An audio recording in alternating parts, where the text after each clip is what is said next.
See you today. Okay, sit down. Okay, so for today, we're going to proceed with the discussion of our lesson that we had just discussed yesterday. But before that, let us first discuss some class rules. Diba? Ito yung sinabi ko sa inyo kahapon. Number 1 is respect and listen to the teacher. Okay? No talking with your classmates. Number 2, respect and listen to your classmates. When your classmates is answering or talking, huwag niyo silang kontrahin or huwag niyo silang pag-stopin. Number 3, ito na yun. Raise your hand if you want to recite or to speak. Number 4, of course, share your ideas. And 5, always try to communicate in English. Okay.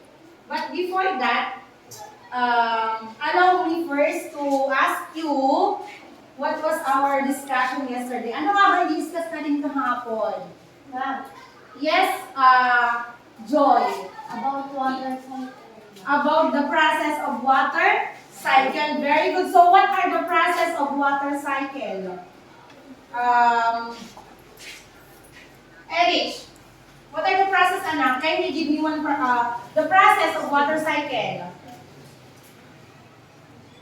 Who wants to help Eric? Yes, Eric. Okay, evaporation. Very good. What else? Nicole? Condensation. Okay, after evaporation, we have condensation. What else? Turbines? Sublimation. Okay, what else? The fourth one. Zebra. Precipitation. Ito na yung tutulo na yung ulan. And the last one is, yes,